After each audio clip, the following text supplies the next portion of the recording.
Jelang Natal 2024 wan Tahun Baru 2025 serta memasuki bulan Maulid Nabi Muhammad SAW, harga kebutuhan pokok biasanya berangsur naik lantaran banyaknya permintaan, namun barang yang tersedia sedikit atau ngalih untuk didapatkan. Warga pun harus bisa menjaga nilai beli atau harga sembako tersebut karena pembelian secara berlebihan mengakibatkan naiknya harga kebutuhan pokok di pasaran.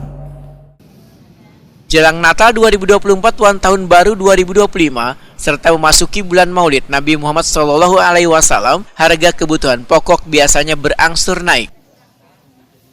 Kenaikan harga kebutuhan pokok tersebut lantaran banyaknya permintaan, namun barang yang tersedia sedikit atau ngalih untuk didapatkan.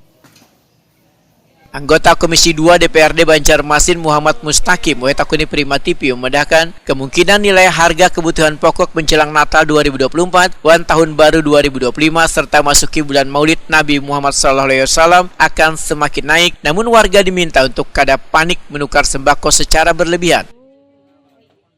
Politisi Partai Nasdem ini menyatakan warga harus bisa menjaga nilai beli atau harga sembako tersebut karena pembelian secara berlebihan akan mengakibatkan naiknya harga kebutuhan pokok di pasaran.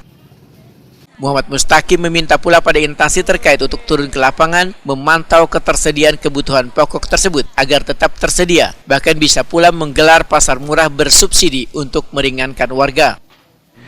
Assalamualaikum warahmatullahi wabarakatuh. Ini dulu menanggapi tentang di penghujung tahun ini, kemarin Desember kita akan masuki tahun baru, Januari, dan pula bertepatan dengan bulan Maulid juga, di mana nanti mungkin harga nilai di pasar akan semakin tinggi. Dan mengharapkan kepada masyarakat terlebih dahulu dan ulun juga dan juga seluruh yang terkait bahwa jangan panik buying dulu kita, dalam artian tetap menjaga nilai beli, terutama juga mungkin yang sudah beli sembako dan lain sebagainya, untuk jangan panik dulu. Kemudian juga untuk masyarakat dan juga dinas pasar yang terkait kiranya bisa melakukan mungkin langsung turun ke pasar, menindaklanjuti, dan juga mungkin bisa melakukan pasar murah yang mungkin sudah pernah dilakukan sebelumnya ya, tingkat kecamatan juga tingkat kelurahan kalau ada. Jadi semua rata, dan ulun berharap pula sinergi dari pemerintah kota dan juga kepada kami dari Kota Banjarmasin bisa saling bersama-sama untuk mempersiapkan akhir tahun, menyambut tahun baru,